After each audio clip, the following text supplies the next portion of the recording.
Hello everyone, स्वागत है आपका हमारे यूट्यूब चैनल पर। मुख्य सेविका से जुड़ी हर अपडेट के लिए आप हमारे चैनल को सब्सक्राइब कर सकते हैं।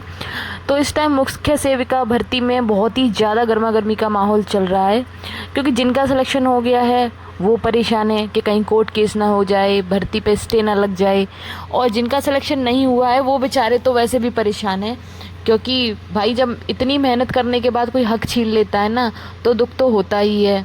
दुख उन लोगों के लिए नहीं है जिनका सिलेक्शन हो गया और हमारा नहीं हो पाया। दुख इस बात का है कि सब चीज़ें सही होने के बाद भी हम सेलेक्ट नहीं हुए, नंबर ज़्यादा होने के बाद भी हमारा सिलेक्शन नहीं हुआ। नॉर्मलाइजेशन के नाम पर हमारे साथ इतना बड़ा धोखा हुआ है।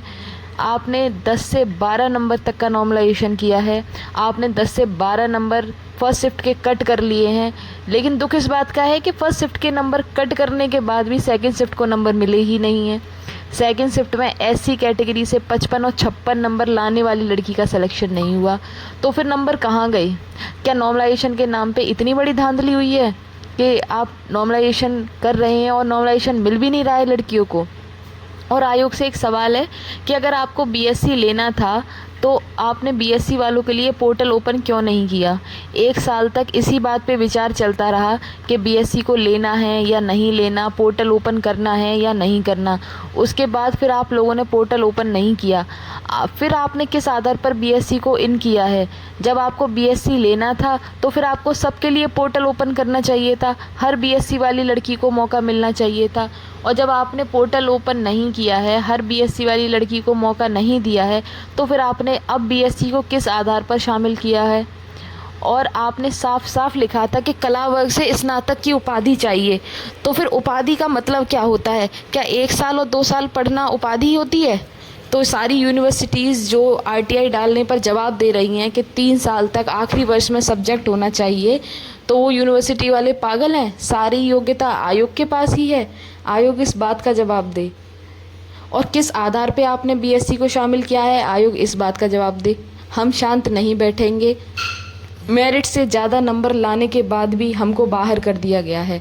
इतनी बड़ी भर्ती नहीं थी। 2021 के पैट से ये भर्ती आई थी। आप खुद सोचिए, 2021 में पैट इतने लोगों ने दिया भी नहीं था, और ये भर्ती सिर्फ महिलाओं की भर्ती है। स्पेशल सब्जेक्ट इसमें मांगा गया है, स्पेशल सब्जेक्ट के साथ इसमें कला वर्ग से स्नातक मांगा गया है। उसके बाद भी इस भर्ती में इस हद तक नॉर्मलाइजेशन हुआ, इस हद तक इसमें धांधली हुई, और इस हद तक मेरिट गई इसमें। क्या ये ऐसा होने लायक भर्ती थी? इस चीज़ का जवाब कौन देगा हमको? क्या 1 शिफ्ट में पेपर नहीं किया जा सकता था? क्यों 2 शिफ्ट में पेपर हुआ? आयोग के पास तो पूरा डाटा था, वो चाहते तो 1 शिफ्ट में पेपर करवा सकते थे, लेकिन नहीं, क्योंकि धांधली करनी थी ना, लोगों को अलग दौर से एंटर करवाना था, तो नॉर्मलाइजेशन के आधार पे तो ये सब होना ही था, इसलिए 2 शिफ्टों में पेपर करवाया गया। लेकिन हम लोग शांत नहीं बैठेंगे। हमको हाई कोर्ट जाना पड़े, डबल बेंच जाना पड़े, चाहे सुप्रीम कोर्ट जाना पड़े, अब तो हम लड़ेंगे। क्योंकि यहाँ एक लड़की का अहित नहीं हुआ है, यहाँ हजारों लड़कियों का अहित हुआ है। वो लड़कियाँ जिन्होंने दिन रात मेहनत करी, जिन्होंने दिन रात एक कर दिया, जिन्होंने 4 साल इस भर्ती को अपने दिए, 4 साल इंतजार किया, और एक झटके में सब कुछ बर्बाद हो गया। एक झटके में उनके सारे सपने ख़त्म हो गए। उन लड़कियों का क्या दोस्त था जो 70-70 नंबर ला के भी रह गई? क्या दोस्त था उन लड़कियों का? क्या उन्होंने मेहनत नहीं करी थी? क्या उन्होंने पढ़ाई नहीं करी थी? तो ये चीज़ बर्दाश्त नहीं की जाएगी। हम कोर्ट जाएंगे, हम पे जो रास्ता बन पड़ेगा वो करेंगे।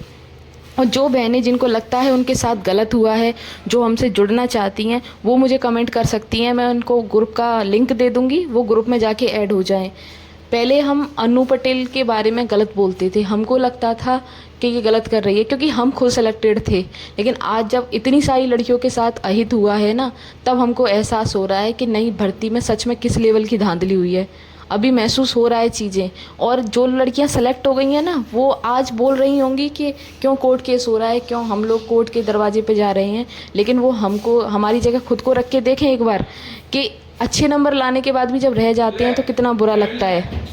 तो हम कोर्ट जाएंगे, अपने लिए न्याय की मांग करेंगे और अपनी पूरी हिम्मत के साथ लड़ेंगे। हम हमारा हक मिले या ना मिले ये तो बात की बात है, लेकिन हम प्रयास पूरा करेंगे। जो भी बहन हमसे जुड़ना चाहती है हमें मैसेज कर सकती है, हम पूरी तरह से उनके साथ देंगे। और देखते हैं आगे क्या होता है। कोर्ट से जुड़ी हर अपडेट के लिए आप हमें सब्सक्राइब कर सकते हैं। Thanks for watching. मिलते हैं नई वीडियो में।